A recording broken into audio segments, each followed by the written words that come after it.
Again, welcome all here. I'm glad that you're here. My name is Ruben Parrilla. I'm going to be your host for this workshop, and you are attending On-Farm Seed Saving with Bill Braun. Bill Braun has farmed with his partner Deanna at Ivory Silo Farm in Westport, an organic, diversified farm growing vegetables, herbs, flowers, fruit, and seeds. The farm's original design was to serve as a living lab for seed working slipping through the cracks of the commercial seed trade. It has since graduated into Freed Seed Federation, a farmer-run nonprofit dedicated to place-based seeds for the commons. Here's another slide here where we present our commitment to racial equity. Here at NOFA Mass, we are working to deepen our commitment to racial equality and justice, including honest work, examining whiteness and dismantling systems of white supremacy that are part of many dominant systems, including our food systems.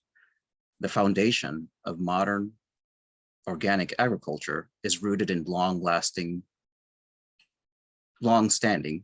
cultural practices of BIPOC communities. We acknowledge that the US was built on stolen land and that the food system was built on the stolen labor of Black, Indigenous, Latin, Asian, and other people of color. Please take a moment to find your location on this map and honor those whose land you now occupy. Another few comments here for all BIPOC participants. We will have a BIPOC caucus tomorrow, Sunday, from 1 to 2. Please go ahead and check that out. That information will be on the workbook. Similarly, we will also have a Spanish-speaking lounge that's going to be happening tomorrow from 5:30 to 6:30. Check that out. And more information here. Again, this information will be recorded, so if any of these slides are moving too quickly for you, please know that these will all be recorded and you will have this recording by next Monday. A few things on session etiquette. This account is set to mute participants upon entry. To speak, please simply press the microphone icon at the bottom of your screen. Please mute yourself when you are done speaking to avoid background noise interfering with other speakers. Hosts may do this for you as needed. Feel free to use the chat feature to comment on at any point during the workshop. The host will check the chat periodically during the session, and the presenter will leave time at the end to address questions in the chat. Please note that the session is being recorded. I want to take a quick moment to showcase our sponsors. These are our gold sponsors that have made this workshop and the entire conference possible. So we thank you very, very much for them. Again, these are our silver sponsors, also making this event possible. Thank you. Another thing too, please don't forget to check out this online auction. It will be ending in a few days, and there's some great opportunities here. Really, really good gems here. Go check it out. We'll put a link on the chat on this as well. And these are our virtual vendors, which also have discounted codes. So please check out the program book. Check out the links there. There's some really great savings there. And now I will pass this on to Bill. Bill, please take it on. Thank you so much, Ruben. Many thank you to the hosts and translators for your time and patience in sorting this out. My name is Bill, and my partner and I farm at Ivory Silo Farm in Westport on ceded territory of the Wampanoag and Narragansett, many of whom still live today. Grateful to be here talking about seed saving and what we do on our farm as examples of seed saving. In the interest of time, I'm going to speak through my slides as quickly as possible without not being clear so that the translators can do their thing.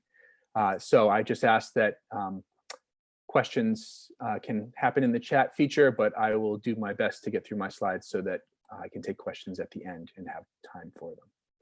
So now I'm going to attempt to share my screen. Let's see. Share screen. Am I doing this right? I don't see my screen as an option here. Desktop one, there it is. Okay, so now we're seeing my screen, and I am going to make my presentation as big as possible. Is that good for everybody? Okay, great. So we'll start with some basic questions. Why save seed? There are many, many reasons. Here are just a few. I'm sure I'm leaving some out. First and foremost, relative to the theme of the conference, there's a tremendous need for bioregional adaptation. Once upon a time, seed keepers existed around the world. Seed was adapted to bioregions around the world. A massive consolidation of seed companies in control and a tremendous drop in diversity within our seeds has meant that we are not where we would like to be with regard to climate chaos and the impacts that we will continue to feel. So mosaics of people around the country and world, saving seed in their areas is the best defense we have to ensure that we can continue to feed ourselves. If you are a farmer or a homesteader or gardener and you have a favorite variety that you'd like to make better, speaking to the above, you can take that and with a little TLC, you can go from good to better and have something that is even better suited to your region, to your pests and disease, and something to share with your neighbors that everyone can grow together. Preservation, there are many, many seeds that are in great danger of disappearing in our lifetime. There is a quick estimate that about 93% of everything that we had 100 years ago in terms of the genetic diversity of our seeds has disappeared, so that everything at present represents somewhere in the order of 7 to 10% of what we had a century ago. I ask you to just take that in for a moment and recognize that preservation is a main key to how we move forward, because we are preserving things that may disappear that would be incredibly important for us to continue to grow around food in the future. You could create something new if there is a vegetable in this case, or flower or herb or fruit even, that you'd like to see happen in the world. With a few tools that go beyond the scope of this presentation, you can learn very quickly how to create and breed your own varieties. Foster diversity goes without saying. Diversity breeds resilience. So the more resilient we are means the more diversity we have within our seed supply. Pollinator habitat is something that others will talk about in greater detail during this conference and in NOFA in general. But if you grow seed, you are also growing flowers, and different flowers serve a whole host of different beneficial insects that we want to have in our farms and gardens. To a lesser degree, the seed costs and working seed growing as something for those of you who might be farming commercially as an enterprise to build off your farm or market garden. Seed control, I wish I had more time for this, but I'm going to be rushing with as much clarity as possible here. 20,000 plus seed companies have been consolidated in the last couple decades. A handful, 4 multinationals control 3/4 of the world's seed supply. This is where we're at. Intellectual property, patents, and so forth are increasingly the norm within seeds now. So who controls our seed and who controls our food will determine how we are able to feed ourselves going forward. The more that we are saving seed and creating stuff that is not owned in one way or another, but is in the hands of the communities and the people who are stewarding it, the better off we'll all be. And then last but absolutely not least, to deepen the dance, humans and plants have co-evolved for millennia. There is a spiritual component, no doubt, to this work. And whether it's just deepening your own understanding provoking a sense of awe, or there's a spiritual or ancestral connection. When you work with plants from seed to seed, the plants teach you more than you could ever understand, and plant consciousness is real. So let us deepen this dance, this coevolutionary dance, as we engage with seed too. So a few quick considerations. I pressed the button, there we go. What are your intentions with growing seed? Is it one of the things we mentioned? It's very important to consider what your intentions are going into saving seeds, so you know what you want and where you're going as much as you might. What are you already growing? Where are the opportunities for seed saving and plant breeding? So look at what you're already doing. What are the things that you like? What are the things that you're inclined towards? What are the plants that speak to you? And what are you not finding by the same token? What are you growing that you'd like to have something that serves your needs better, that you'd like to deepen your relationship with? And then some quicker questions here. Do you have the appropriate population size and isolation distance to have certain seeds grown in a way that the seed will remain diverse and adaptable? And do you have space and time to grow seed? Do you have space within your garden or farm? And if you do, how much time do you feel you can allocate to that? And where would you like to take it? So I'm going to run through some quick definitions here. We'll be talking about annuals and biennials. Annuals are the plants that go from seed to seed essentially in one growing season. So that would be things like tomatoes and peppers and beans, a lot of garden crops, lettuces. Biennials are plants that spend their first growing season putting on vegetative growth. So they're beefing up their roots or their bulbs.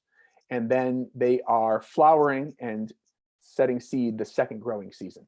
So there are different requirements for each. Both can fit in your farm or garden depending on your needs. And we'll get into those a little deeper in just a moment. We want to talk about self-pollinating and cross-pollinating plants here, but we don't want to see them as a binary because they're not. They are a continuum, meaning there are self-pollinating plants that can also cross-pollinate. There are cross-pollinated plants that mostly cross-pollinate, but sometimes can self.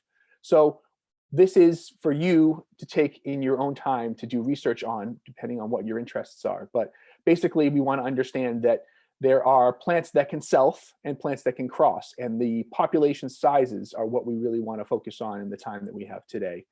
What makes sense? With something that can pollinate itself, usually you need a smaller population, and something that requires more outcrossing to have viable seed or a healthy seed supply, you want a larger population. So that's really where we'll focus today. Wet seeded and dry seeded, that relates to how we're harvesting the seed and how we're extracting the seed and cleaning the seed after, which we'll get into here. So those are basically two different types of seed crops. And then threshing and winnowing are the seed cleaning process themselves. Threshing essentially is separating the seed from the pod or the capsule.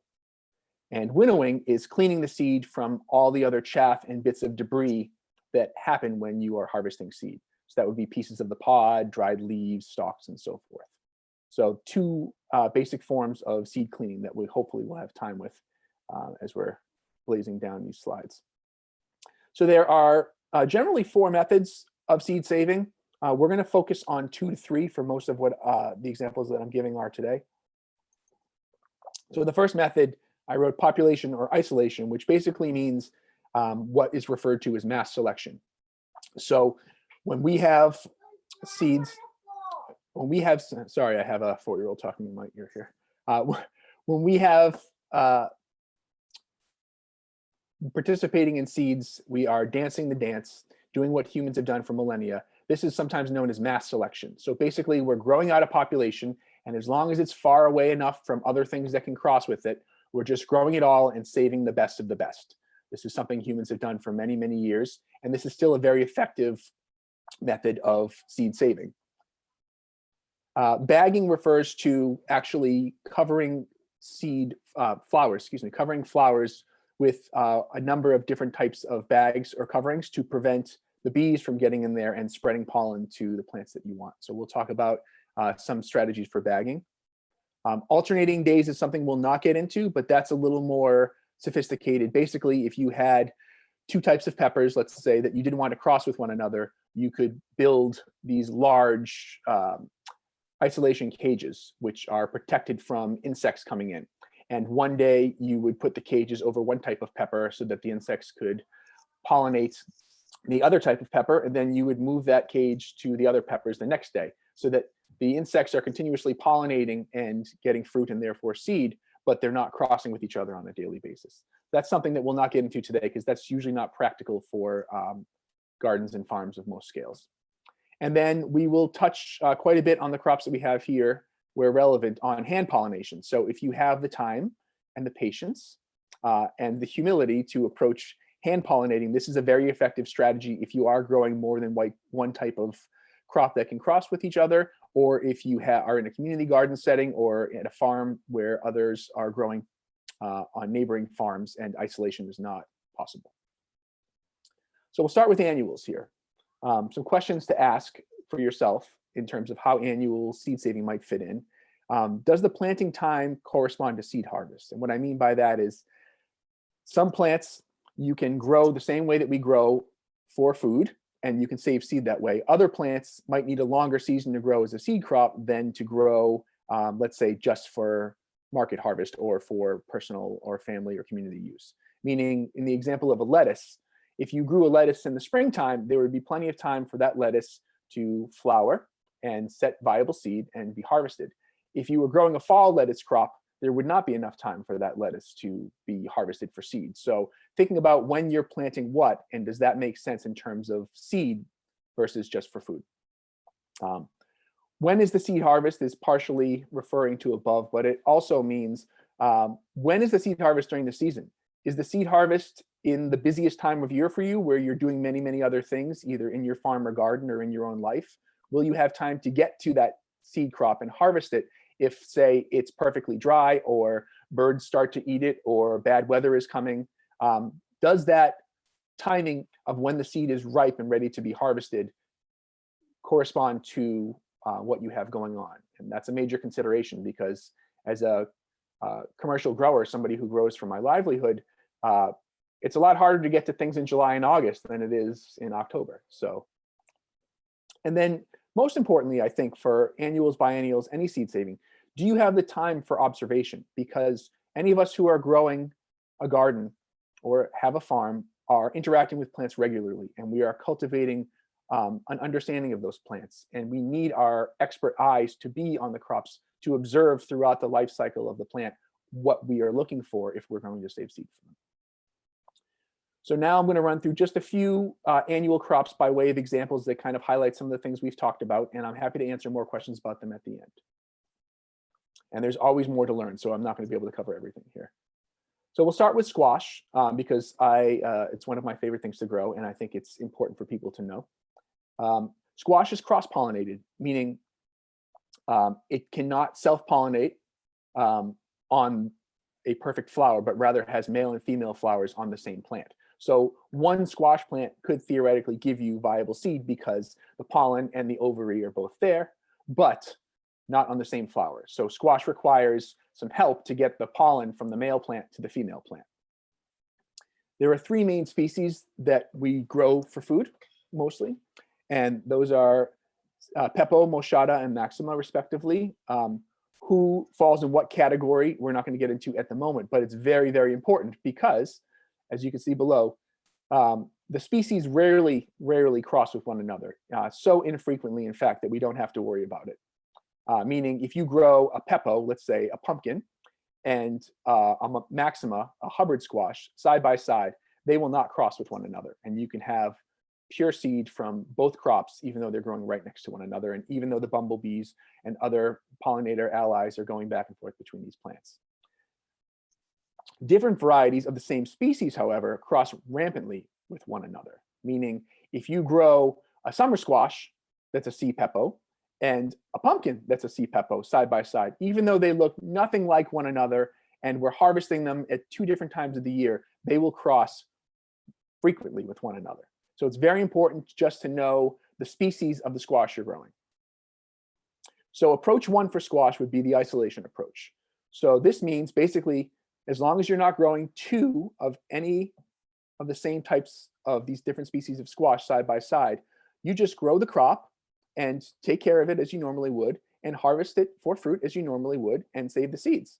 And as long as you know your neighbors, meaning you know that somebody else in another garden or another farm nearby is not growing one of those species, and because bumblebees know no borders, then you know that it's safe for you to be able to just grow this crop, let the bees and the other pollinators do their thing, and save seed from it. And just the general point I'll bring up with squash here, but this applies to everything, is something called roguing out, meaning it's very important early on that if you can afford it with the space that you have and the amount of plants that you have, that you take out the plants that are the weakest plants, because then you're leaving the best of the best to just go to seed. So for some of us, this might be a luxury. If we have enough space, we're growing hundreds of plants, we can rogue a few out. For others, this may not be an option, but I heed the advice of my mentor, Dr. John Navazio, who says, you don't always know what you like, but you always know what you don't like. So it's a lot easier to rogue out than it is to just save a few plants that you think might be the best and not know what you're selecting against. So a good constitution is always important when we're saving seed. The second approach with squash would be hand pollination. So there are more comprehensive ways on YouTube and through various informational sites, but I'm going to run through the basics right here. Basically, because there are male and female flowers, you want to collect the male flowers for their pollen so that you can be the bee, and you can take the little paintbrush of the male flower and pollinate the females. So what this looks like is, this is a male squash blossom. If you look at a squash plant, you can tell a male flower from a female flower because right underneath where this blossom is would be a little bump if it were a female. That's the ovary. That is the squash that will be developed when it's pollinated. So what we usually do is we go out and look for male flowers the night before we're about to get up and hand pollinate. And we're looking at flowers that look generally like this. There's still some green on them, but they're blushing, but they're not opened yet, because blossoms on squash plants only last for a day, and the pollen will not be viable if you're picking yesterday's flower in almost every case. So I bring this flower in, and the next morning, will peel back very carefully all those petals of the flower so that I have essentially a squash paintbrush. And I will come in the next morning into my squash patch, and I will use my paintbrush, and I will paint the female flower. I'm taking the pollen from the male there, and I am gently rubbing it around the stigma inside that female flower. And then once I'm done, I'm either putting a bag over that female flower, or I'm taping it. I'm just doing whatever I can to ensure the bees will not come back in and deposit other pollen that I don't want in there. Here's another approach if you don't want to take the flowers in before. What you're seeing here is a male flower that has a large twist tie on it. And this works pretty well as long as conditions are dry and your blossoms won't rot. But you can see that that male flower that's tied up is just a little bit colored if you look closely. It's not all green. It has a little blush to it. And that means it's essentially ready. The pollen is viable for the next day. The one next to it, you can see, has already blossomed and crumpled. So that flower is no good. So if you wanted to just do it in the field and come back the next morning, you can do that. But the point is, you want to be able to beat the bees. You can't go out the same morning, pick a male flower that's already open, go to a female flower that's already open, and feel fully confident that you beat the bees, because especially with the bumbles, they will always be up earlier than you, and they'll always be working harder than you. There's just no way around that. And then you arrive at something really special. Voila, squash. The seed extraction from squash is pretty straightforward. Technically, the squash is, I like to think of it somewhere between wet and dry. There is a small casing around the seeds to ensure that they don't germinate when they're inside the squash, and that lasts for a little while. But basically, you scoop the squash seeds out like you would when you were processing squash to eat. Give them a good rinse and lay them out to dry. We like to use either sheet pans that you would bake in the oven with, or just a plate even is fine, but avoid things like paper towels or surfaces that can get attached as things are dry, because those seeds will be a little bit sticky. For those of you who might be farming on a larger scale, there's an opportunity, like we've seen with peers, to take seed and fruit production together and make them both a viable enterprise, meaning you can grow squash seed on contract for a seed company scoop the seeds out, and then send the open scooped fruits to either a processing facility or sell them as wrapped open butternut squash, for example, for market. So there are a lot of opportunities with squash to harvest everything and have it serve all purposes. Tomatoes, we'll spend a little time with here. Tomatoes are both self and cross-pollinated. And the short answer here is that tomato flowers come in a number of different structures. A lot of times, tomatoes will have what's called a fused anthercone. So the boy parts with the pollen will be fused around where the stigma and the ovary is, so that it's actually pollinating itself before it's even fully open and receptive to pollen from bees and wind and elsewhere. Other tomatoes have what's called an exerted stigma, so that the stigma where the pollen tube transfers down to the ovary is sticking out before the pollen might even be viable on that tomato flower. So it's a ripe opportunity for bees and other pollinators to come visit it. So we basically treat them as though they need to be protected from pollinators at all times. Skipping through notes here. So the first approach is varietal isolation. If you have one type of tomato you really like to grow them. Rogue out the ones that aren't good and save the best fruit from the best plants. And it's always important when we're saving seed that we're not just looking at what the best tomato is that we're bringing inside. What does the plant look like that tomato came from? Because the health of that plant is just as important, if not more important, than what that tomato looks like when you bring it in. So it's always important to pay attention to the entire plant. What's that plant doing? How early is it setting leaves? How early is it producing fruit? How disease resistant is it? How vigorous is it? All those things matter just as much, if not more, than what the shape of the fruit is, because the same tomato plant, as we know, can put out sometimes several different shapes of fruit, and that has a number of reasons that we won't get into now. Second approach for tomatoes would be bagging. So here's an example of a tomato breeding project we did, and these are blossom bags you can just buy online.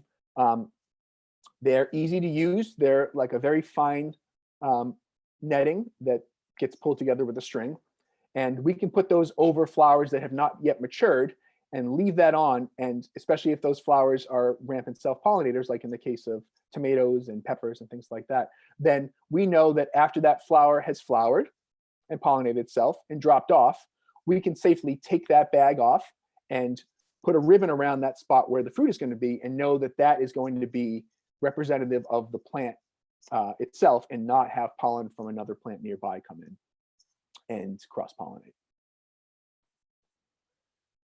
The third approach is hand pollinating. So with hand pollination, generally, when people are making crosses deliberately, doing breeding work, they're doing something called emasculation. And basically what that is you can see here, this diagram has an area named called stamen. And the stamen is the area where the pollen is that's wrapped around the stigma and style.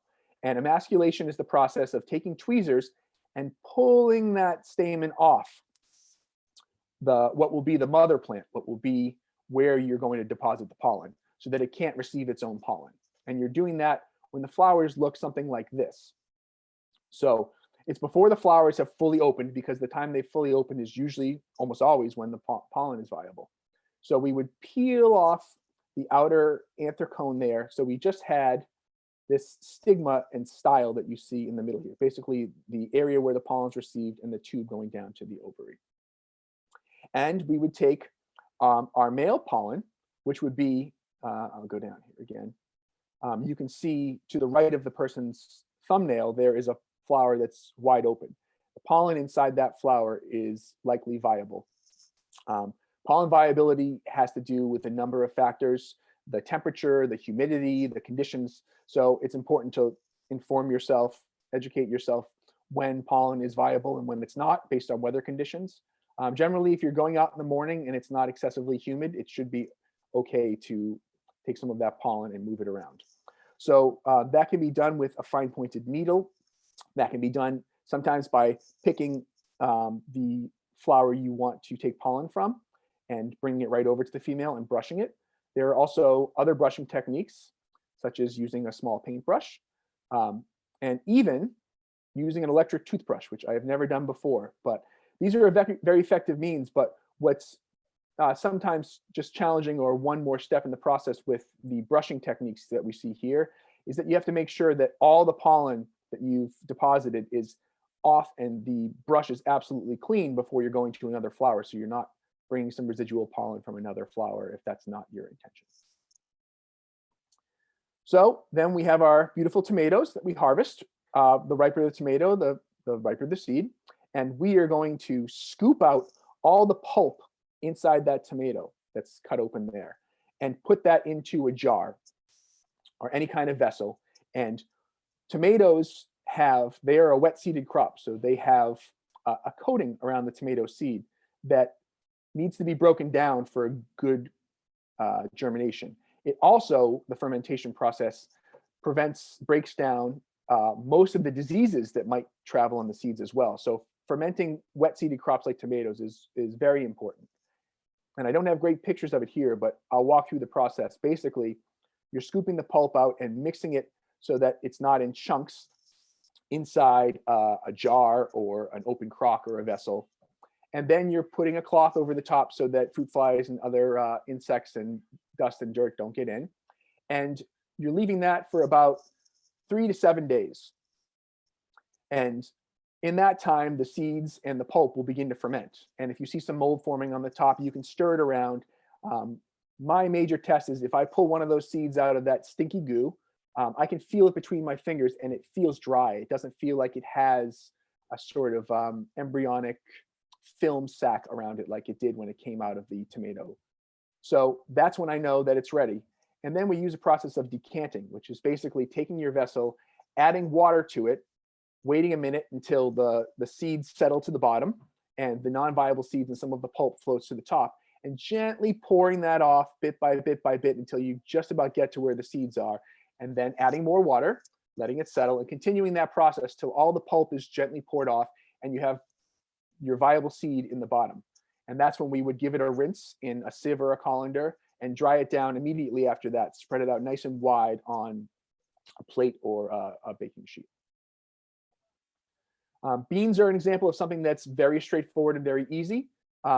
There is some debate over whether beans never cross with one another or always cross with one another. We've seen instances of both. If you have determined bumblebees or other insects that really want that pollen, they will push their way into those bean flowers and they can transfer pollen. But generally, beans are a very strong self-pollinator, a very strong selfer, because the flower forms around where the stigma and style are and allows it to deposit pollen before insects have a chance, unless they're really, really feisty. The isolation distance can be anywhere from 20 feet to 200 feet, depending on what you're doing. If you're growing bean seed commercially and you have 2 big plots of beans, you'd want to keep those isolated by at least 200 feet, which would prevent most pollinating, cross-pollinating from happening. If it's your home garden or you only have a few plants, if you keep them 20 feet away and you don't have a tremendous amount of bean plants, generally that's okay to keep seeds viable. And in the case of beans, when you open up those seed pods, you're going to know if something's crossed or not, because you're going to have different shape, size, color beans. So it's pretty easy to keep beans pure on a small scale if they do have some pollination. And that could also be a new breeding project. One never knows. Beans are a dry seeded crop. It's very straightforward if you haven't done it before, which is just to let the pods fully dry on the plant and then bring them inside and crack them open. And there are a number of ways to thresh beans. If you are within a community where you can sit around and pop bean pods open together, it's a wonderful activity and I highly recommend it. If you are growing larger quantities of beans and that's not viable, or you don't have the sort of community labor force to help you with that, there are a number of ways to smash the pods open, some of which hopefully we'll have time for at the end. Now we're going to spend some time on biennials. So biennials, like we said before, are plants that spend their first season putting on Bill, sorry to interrupt you. Actually, we're just having some difficulties with the interpretation. Okay. I'm listening to, but go ahead, continue speaking, just so that they can hear you and see if we can actually figure this out. Maybe slow down a little bit too. So for biennial crops, there are a number of considerations. Is it something that can overwinter outside?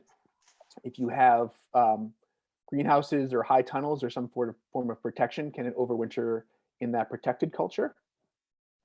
What are the pests and diseases that might spend time outside with that crop if you do overwinter it outside? What are the critters that might want to eat that all winter if they can find it in your farm or garden outside?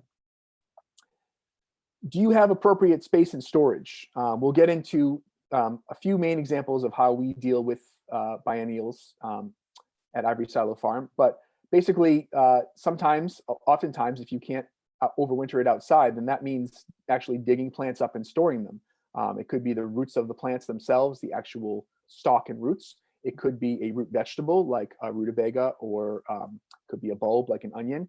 But do you have the space to store those safely in cool temperatures until the springtime so that they're not rotting or bolting too early, meaning they're not going to flower too early? Some considerations for spring planting. Do you have the space to plant them, of course? Do you have the time early in the spring to plant them? And do they fit within rotations? If you're farming organically, crop rotation is crucial. And can you have them in a place where they will not attract or perpetuate pests and diseases that would harm something else you'd be growing nearby? So just a few considerations there. Bill, yes. can I ask, sorry to interrupt again. So now, just for viewing purposes, I know that if you're like me, I'm slightly blind. There is a way that you can actually expand your presentation either by that third button on the bottom left, Third button on the bottom left, or where it says slideshow play. Yeah. So my problem now, being a kind of techie dum-dum here, is that I have when I go to the top of my screen, my Zoom features that are blocking where I would select my slideshow, and I'm not entirely sure how to fix that. So, all right. So do you see? Oh. Actually, yeah, right there. Okay. Where it says, that's the wrong thing. Obviously. Sorry about that. No, that's me. Slideshow, play from current slide. Better? Awesome. All right. Thank you very much. Sorry to interrupt. Thank you. No, I'm glad that you talked me through that, because imagine that's easier. So, so back to the biennials. Juvenility and maturity are just two ideas about how mature a plant can be to successfully overwinter and produce viable seed the next year. So with biennials, if you were growing them specifically for seed, they don't have to be the size of what you would eat or harvest. They don't have to be fully mature to produce viable seed. And in fact, sometimes when it comes to overwintering, depending on your conditions, that can actually be a hindrance. What I mean by that is basically the smaller the plant is going into the winter, especially if it's in ground, the cold hardier it is, the more resistant it is to its localized conditions. So if someone were to just grow a crop for seed and not have to do any observation or selection of it, they could grow something that was a very small plant, and I have an example of this in here, that would still produce viable seed the next year. But the question below, can you observe ideal traits with later planting? Meaning, if you're looking at something and you're saying, I want this to have, if it's some sort of cold hardy green like a chicory, which we'll cover, I want it to have this color or this shape of head, or I want the root of my rutabaga to be this big and have really nice leaves. Are those traits that you can look at if you're starting the plant later for seed versus growing it in the window that you'd normally grow it to harvest it for food? So these are just some considerations to think about based on what your goals might be for saving seed from those crops. And I'll show you some strategies for both. Vernalization is absolutely key for biennial crops. Vernalization is necessary to initiate flowering. So basically, the plant needs to go through a sort of winter to trigger the plant's response to say, oh, it's time for me to wake up and convert my energy from vegetative growth to flowering growth. And there's kind of a wide range, both within and across different crops, of what that vernalization period, how long and how cold it needs to be.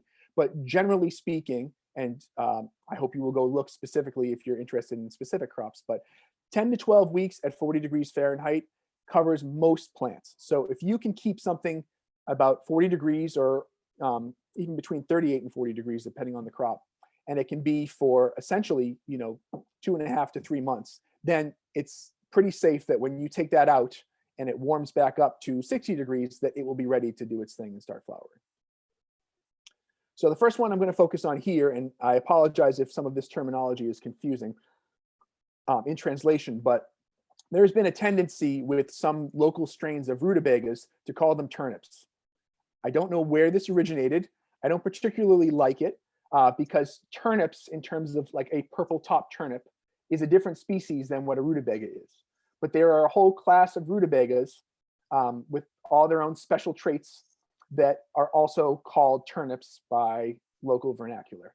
So if I use rutabagas and turnips here interchangeably, I'm talking about Brassica napus, which is the genus and species of the rutabaga that we work with. So brassicas are what's called an obligate outcrosser, which is a big clunky term that basically means in almost every case, brassicas need other plants around to have viable pollen. They very, very rarely, and only within this species napus, across the rest of the Brassica family, to my understanding, it's never, they cannot receive their own pollen. So even though the flowers on these plants have pollen and an ovary and the stigma and style to receive that pollen, they are self-sterile in most cases. So you need not only other plants, but in the cases, because of the way that plants have co-evolved and adapted with us, if you have outcrossers, things that require cross-pollination, you always need a larger population to maintain the genetic diversity to continue adapting these plants. Because we're thinking about these plants not as a finished variety, because that is essentially meaningless when you start working with plants and seeds. What we're really looking at is that this plant is an unfinished poem, and it's our responsibility to write the next stanza so that the next generation can inherit this poem and in turn write. So that's what we're thinking about when we're thinking about genetic diversity as well, is we want to have enough inherent diversity in the crops that we're growing that they can continue to adapt, continue to evolve with us.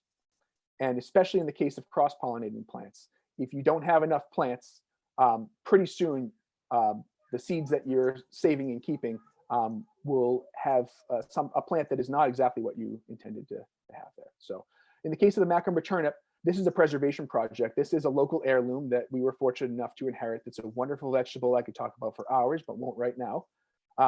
And we're looking at the maintenance of this. So it's already been kept within a community of farmers and gardeners for about 150 years.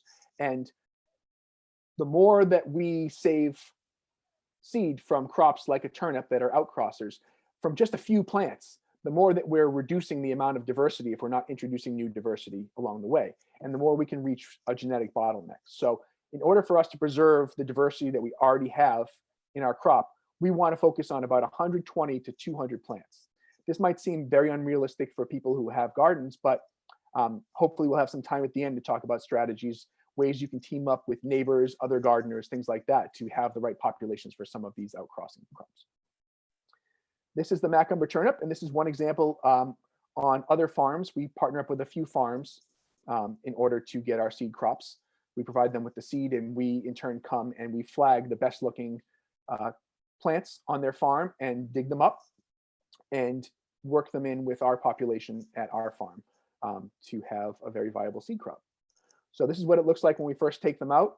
You can see that we are pinching back the leaves all the way till basically this teeny tiny, about an inch or so on the very top of the stem, which is where the apical bud will be. And the apical bud is where the flower stalk will come out when it wakes up from vernalization. So we're being careful handling these.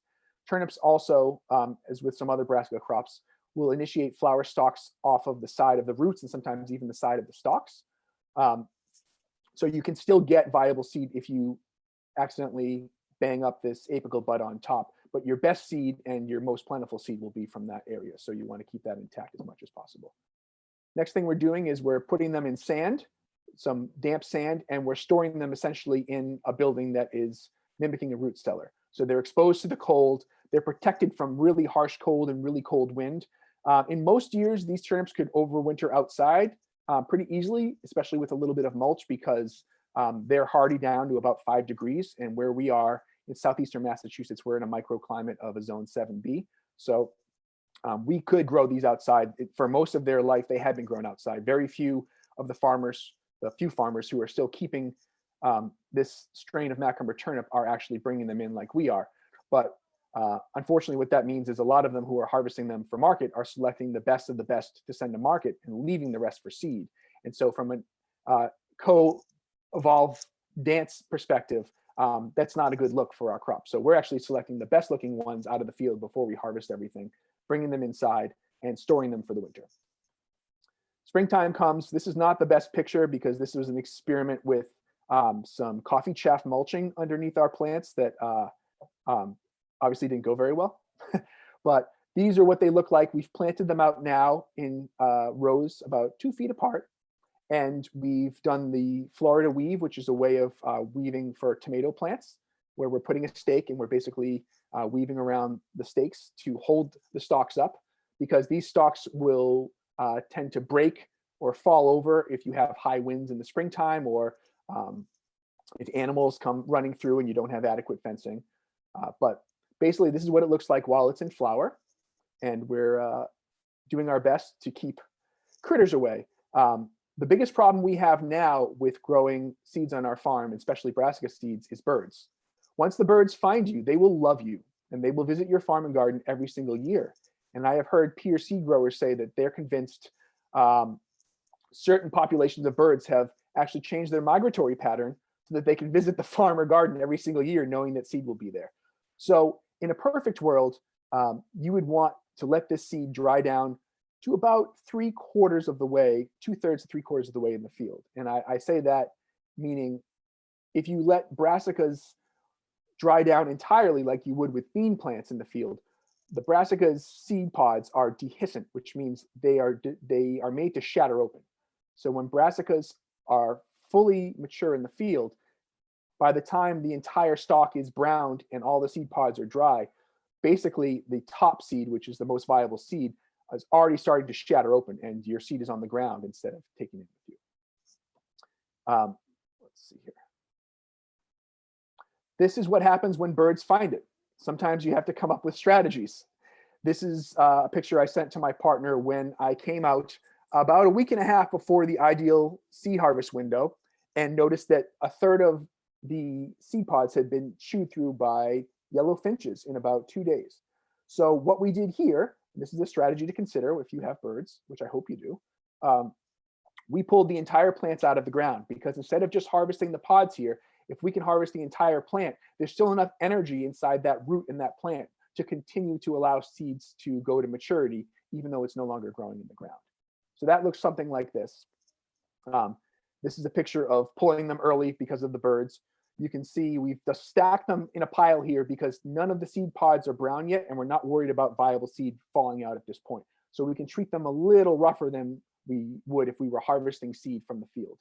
If things were nice and ripe in the field, we would have a different approach. We'd be going in and either putting a tarp down and gently breaking the stalks over the tarp, if we could do that without spilling too much seed, or we'd be cutting the seed stalks at a much shorter length and bringing them into a pile to winnow and to thresh and winnow, which you'll see in just a moment. So what we did in this case, we had a lot of space in our barn. You can see the top of the turnips. We've cut off all the dirt so that we don't have dry dirt falling down into the tarps below that we have underneath these. And we're hanging the entire plant upside down and letting them finish drying off. We won't have as much viable seed with this method as we would if everything were able to reach full maturity in the field, but we've saved the seed crop from being eaten alive by birds or from being shattered all over the field. Another brassica that we have put increasing energy into is collards. Collards is part of what's known as the cole crops. So that is broccoli, cauliflower, kale, certain species of kale, kohlrabi, Brussels sprouts, collards. They're all in the same species. And even though they look nothing like each other, they were all derived from wild ancestors, and they will all cross with one another. So this is a different species than the Brassica napus that we saw with the turnips, the rutabagas. So these would not cross with one another. But we take a different approach with the collards than we do with the turnips. So this project you're about to see is a selection breeding project. So we're not looking to focus on getting as many plants for preservation as possible. We're okay narrowing what we're doing here because we're doing some selection. So we actually want less crops that less of a population that represents what we're looking for, so that when we get there, we can multiply the seed and still have enough diversity to continue it on, but also have the traits that we're looking for within this crop. We have chosen to follow a path with collards based on some mentorship from my friend and mentor, Dr. John Navazio. So we're looking for collards that not only have beautiful greens, but that also can overwinter and put sprouting broccoli type shoots out in the spring that are incredibly cold hardy and delicious, and also fill a food gap where if we're able to overwinter them successfully, we're going to need sprouts at a time where very few fresh produce is available, so that we can harvest down our greens in the fall into the winter and then leave the plants to form these broccoli sprouts, essentially collard sprouts, and be able to provide us with food and market crop in the early spring around April, mid-spring, excuse me. So this is what it looks like. You can see on the right-hand side is our kale crop, which is much further along than our collard crop. So this is when we were just first observing the collards for their sprouts. We had already seen them for their greens, so we didn't grow them to the same mature size as we did the kale, because we were just looking to have them overwinter as easily as possible and look at their sprouting qualities in the spring. When it comes to be springtime and we're looking at these shoots, you can see that there aren't very many plants around this one. We've culled out, we've rogued out the plants that we don't want, and left some flags next to our favorite plants that we're keeping a close eye on, that we definitely want to keep. This is what it looks like now. The kale is gone, and we have beautiful collard flowers that are providing nectar for biodiversity and habitat as well. And we can let these go pretty far in, because with some protection like a high tunnel, the birds visit it much less. They can still find them, but they're a lot safer in this than they would be in the open field. So we let them get a little more mature. This is actually almost overripe, because in this case here, we're cutting stalks that as we're cutting them, they're so dry that we have to be very careful with them because we're spilling seeds. So I would harvest these when there's still a little bit of green or even just yellowish towards the bottom. That not all the seed pods are super dry, but this was an exceptional year that we harvested these. So we get them outside, we put them on a tarp, and then from here, the threshing looks like one of a number of things. You can have sticks or poles or things to beat the pods open. They open very easily, so just smashing them with a stick or a pole is one method. You can have a dance party where you fold the tarp over and you and some of your friends do some wonderful dancing and turning of your feet to break up or open those pods. And then basically at the end, we remove, we check the pods to make sure most, if not all, have been smashed open. We take all that chaff out of the way, and then we have the seed that we gently shake into the middle and into a bucket for further cleaning. I'm going to check on my time here. Okay. So the last crop I'll go through here, and then we'll talk just quickly about harvesting and dry down, post-harvest, excuse me, and then take some time for questions. Right now with my sharing screen, I don't have the chat feature there, but I will engage it once I'm done with this, so that we can have some questions and talk about any crops you want, not just what we're talking about here. So third crop that we've put a lot of focus in is radicchio. There are two types of chicories generally. There's the Chicory intybus, which is what we're focusing on here, and then there are the endives and escaroles, which are also chicory, but they are a different species. So they generally will not cross with these and not cross at a rate that is of any concern for seed saving. Radicchio are also cross-pollinated crops. They are outcrossers. But because radicchio has not been so hyperbred, because we have not danced so deeply and hardly, and then into more recent times because professional plant breeders have not hyperbred radicchio in the way that other crops have been, there's lots of room. Radicchio still has a lot of its wild traits within it, even the more refined versions. So there's a lot of room to really narrow down our selection if we're breeding a new variety or selecting from a population that has different things going on. A consideration here is the heading size versus the overwintering. So when radicchio comes to its full head, and that's what we're looking at here, we're not looking at chicory root, we're looking at the actual head of dense green, as we'll see in a second. The heading size, when it's at full maturity, does not overwinter nearly as well as a smaller rosette of radicchio. The smaller chicory we can overwinter outside with almost no problem at all in terms of temperature. In terms of pests, as we'll see in just a moment down there, it's a different story. But when we grow things for full heading, that's when we're looking at all the traits that we want to examine. We want to look at how dense is the head, how early is the head, what are the colors there, can the head hold in the field, meaning can it get to maturity and then get a couple frosts and not melt right away? Can it stay standing in the field until we're ready to harvest it? And then wild crossing considerations for this species. This is an example by way of chicory, but this happens with things like carrots and other species. Know if there are wild relatives around. In the case of this chicory, wild chicories with their blue purple flowers grow along roadsides, in disturbed soil, all over the place, oftentimes in our farms and gardens. So these can cross and will cross. And so growing, knowing what's around, and eliminating those considerations for wild crossing is very important to have good seed. Outside overwintering, as I just talked about before, chicories are very cold hardy, so they can overwinter in our climate, but deer love chicories and will seek them out over any other forage when it gets lean. And so will voles.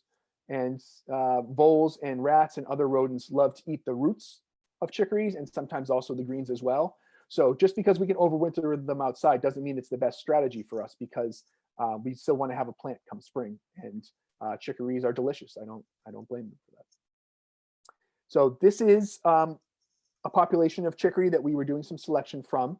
You can see these are ones that have grown to full maturity, and we've already come in. You can see some plants were cut down on the right. We've been harvesting already and observing plants and flagging them as we've been harvesting. And now it's time for us to start digging up some of these chicory plants.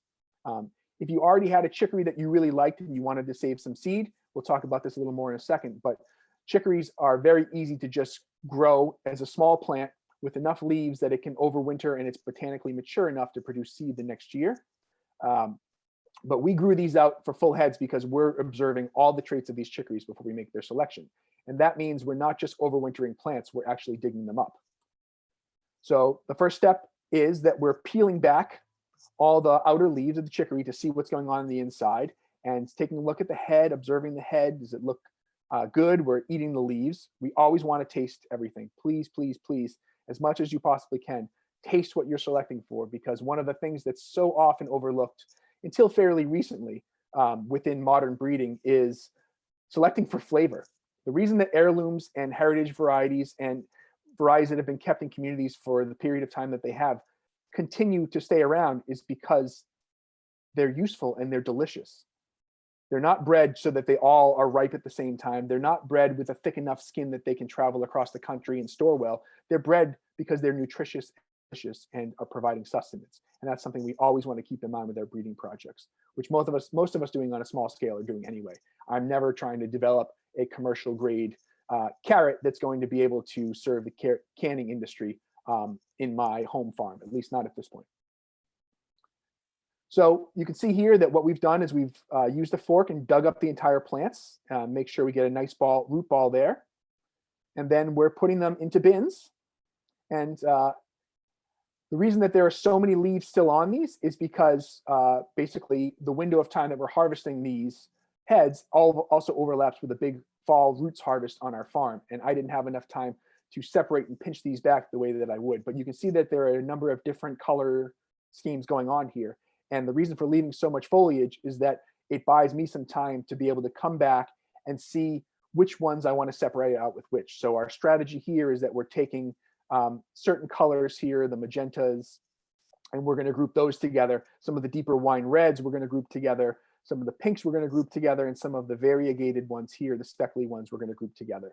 And once we put them in separate bins to plant out in separate places in the spring, that's when we're going to pinch them all the way down to the apical bud, so we don't have all this rotty mass on top of our chicories when we come in the spring to plant them out. This is an example of a size of a chicory to overwinter. You can see here this has, let's see, 3 to 4 sets of true leaves, not just the seed leaves here. And you can still get some information about chicories by overwintering them as a small rosette. not as much as when they're a full head. But you can see here that this is actually taken in the late winter, early spring. So you can see that it's already starting to form a small head. So we can get a little idea of head density. We get some ideas of color, coloration and things like that. But if we're really going to do a hard selection based on the traits that we have to observe at market maturity, we're going to take the approach of digging up the entire plants. Once we get them where we want them, we can grow these little rosettes and leave them in the ground, and they'll take care of themselves. There's no planting in the spring. As long as we're keeping the hungry critters away from them, then they'll basically do their own thing. In the springtime and early summer, chicories begin to flower here. They have absolutely beautiful flowers that attract a number of pollinators. The chicory, you can see above this bumblebee on the flower is a green area here where the flower has fallen off. That is not yet ripe, but that will become the chicory capsule, where the ovary is, where all the seeds are. And chicories have a very hard capsule when they dry down that we're going to address as an example of, one way to thresh these harder seeded crops that aren't as easy as just breaking open a pod or the pod shattering open. So here is chicory that, even though the plant is still green and there's still flowers happening here, you can see there's a lot more brown happening where those seed bracts are and where the capsules are.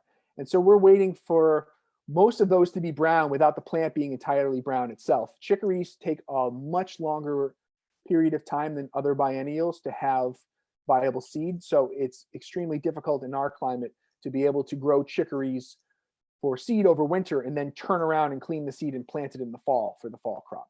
So we have a little extra time in that respect because we're not trying to turn around the time that we harvest our seed to the time that we want to plant the same crop in the fall, if that's the kind of crop that you're growing, something to consider.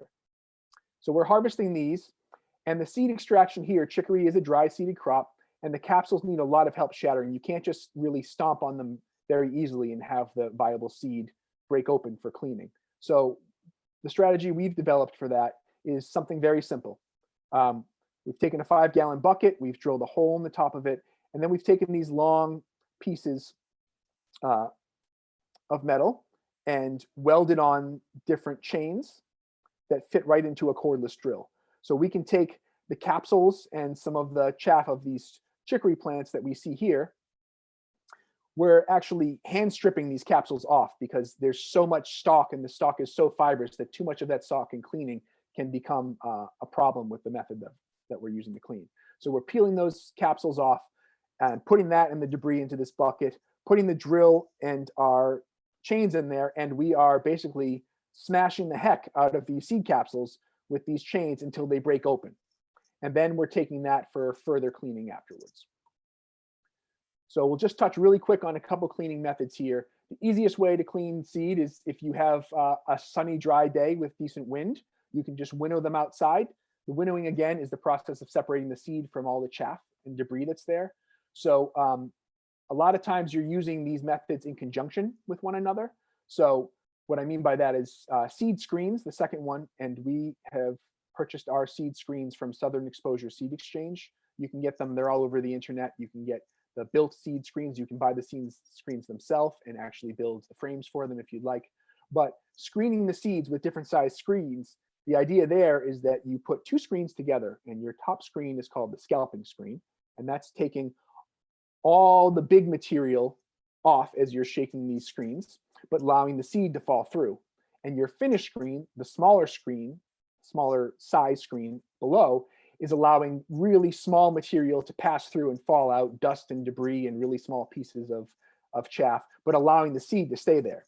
So we would run seeds through a screen, and then with the help of a box fan or a day that's not too windy, depending on what you're cleaning, you can pass these from bucket to bucket, from vessel to vessel, like humans have done for many millennia, from basket to basket, and clean seed that way. And for home use, you can get seed pretty clean for your own use and for the use of your community that way. Another alternative is, once you've threshed and broken open your seeds, there are a number of different fancy machines. And I say this not to flaunt our fancy machine, but to say that one of our initiatives with Freed Seed Federation was to form a community seed hub so that people have somewhere to go to process their seeds if it's not viable to do on a small scale. So we received a grant to purchase what's called the Winnow Wizard. And this winnow wizard can clean any type of seed imaginable, from amaranth to zinnia, truly. So I'm putting this out there to let you all know, those of you who are in proximity to southeastern Massachusetts, we have made this machine freely available for community use, and please reach out. My contact info is in the NOFA book. You are welcome to use this machine to clean any size, scale, shape seed you could imagine. It does it all. It's a really amazing machine that I don't have time to get into now.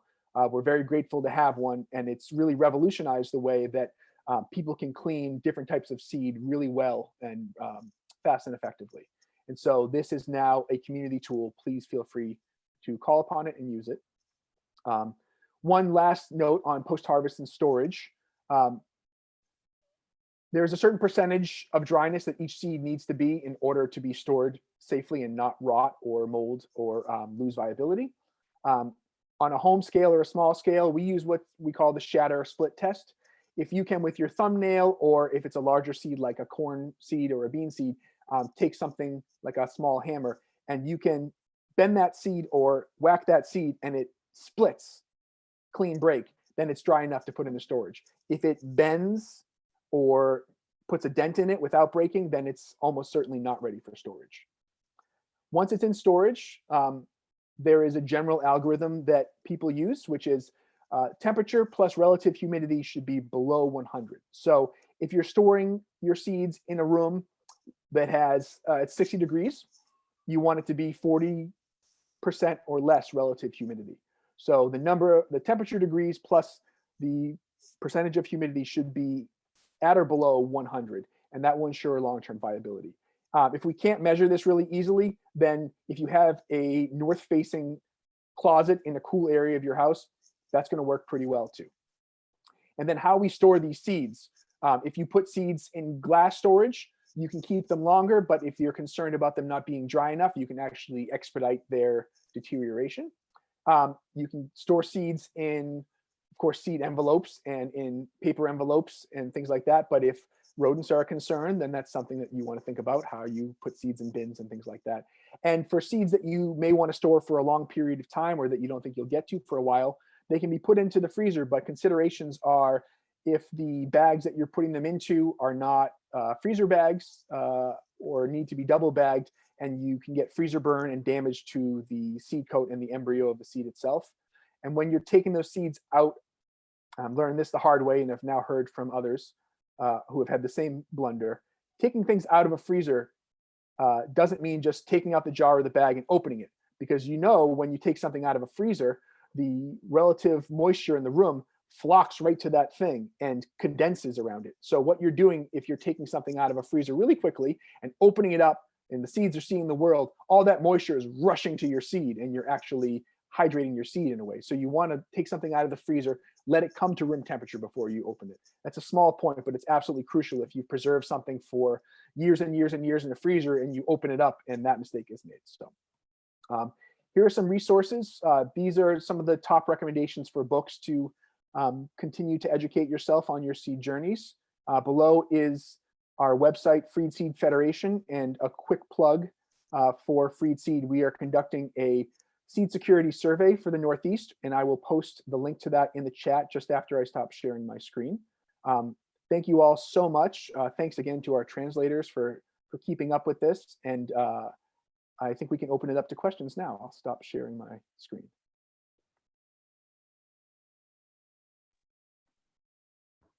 Oh, well, thank you very, very, very much. This was actually very wonderful. Hope that we could all try saving seeds at home or our own farms. This is great information. However, we don't have a lot of time for questions. And before we get into some of the questions, I would like to ask you, Bill, if there's a way that the people can actually reach out to you directly. What's the best way to do that? Absolutely. If they have any further questions. I'll right now type my personal email in the chat feature. That's very generous of you. Yes, I'm happy to talk at any time. Unfortunately, we don't have time for different strategies that individuals and communities can come together and save seed, but there are many. And it doesn't matter what scale you're in, doesn't matter what your interest is in, there's a place for everybody in this. And we really need all hands on deck in terms of our seeds. So please feel free to reach out. No question is too large or small.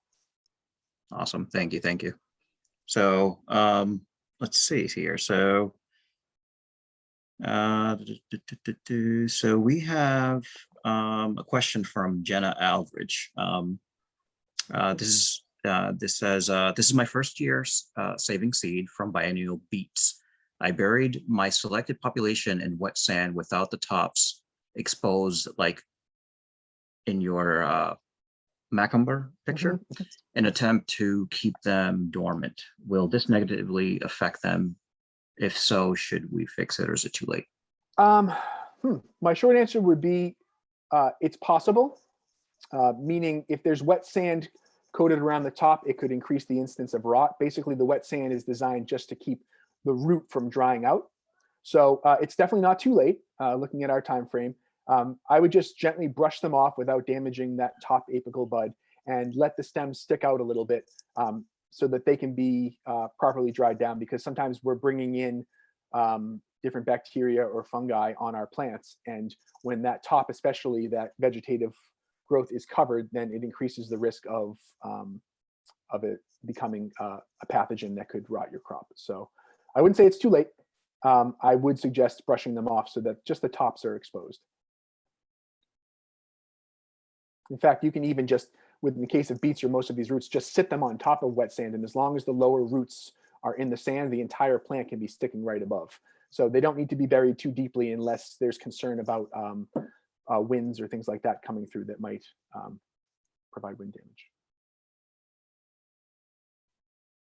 Great, great, great. There was another question here. This comes from Sarah Rose, Azim, and Azim.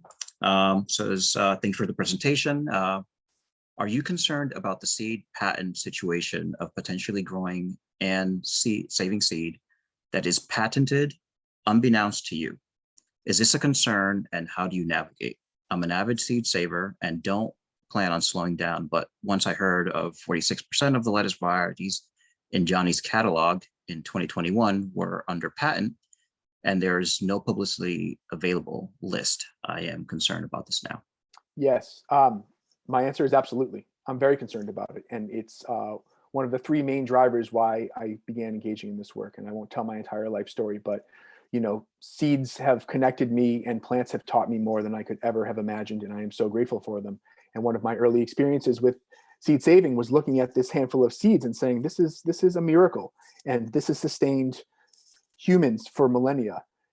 And scratching the surface out of a sense of awe and excitement, I found these startling concerns about the loss of diversity and place-based seed, about the stories and the cultures behind seed that were lost, and the stories of people that were lost with these cultures. And particularly relevant now, the increase in intellectual property. I'm very concerned about it. It's becoming increasingly the norm within seed because it's a way for a seed company or a plant breeder to ensure that people come back to them and buy the seed, or if somebody starts carrying it in another catalog or starts breeding with it, that they have control over that. It is a way of controlling seed, because controlling the food supply is the best business strategy any multinational corporation could ever come up with. It's not necessarily the intention behind patenting on the individual breeder seed company level, but every time something is patented, it's taken out of the public domain. It's taken out of the commons. It's less and less that we, as growers and carers of seed and tenders of seed and plants and breeders of seeds and plants, have to work with as we continue this evolutionary dance. So there are a number of mechanisms that are starting to become in place. People are having the conversations around how we fight the intellectual property movement in seed, this wave of ownership. The best thing you can do is just save seed from varieties aren't protected. And to your point, just quickly, a lot of seed catalogs, most seed catalogs do not list things that are patented, because even if they're listing things like plant variety protection or utility patents, they're not listing things like bag tags, which come to the seed companies and say, by opening up this bag of seed, you agree to these terms and conditions, just like software. We don't see that as consumers of buying seed from seed companies. So knowing where your seed comes from is crucial. And at this point, no one's going to pursue you as an individual seed saver for saving what you want to save. So I say just go for it and ask for forgiveness instead of permission, because we just need more effort saving seeds at this point. But there are movements underway, and we hope that you'll join us when the time is right. Great, great. I I see. know that's, Go ahead. yeah, I know that some questions came through the chat, but we are somewhat tight on time. We did put on some links here on the chat already for an evaluation of this workshop. And Bill has kindly provided his email there. I have some questions of my own too that I will be emailing. Somebody did ask quickly to put the resources back on the screen. I don't know if you can do that quickly or not. Yeah, I can Please, share the you can do screen. that. Something we have. I think we can go over 1 minute or so just so that person can actually. There it is. Perfect. Go ahead and on? do that. Okay, super. And again, I thank you all for joining us here. This has been excellent. And really excited to continue this conversation, Bill. Yes, thank you all so much. Muchas gracias. And thank you to the translators and to the hosts for diving right in on session 1, day 1, and doing an excellent job. And thank you all so much for being a part of it. And please feel free to reach out anytime.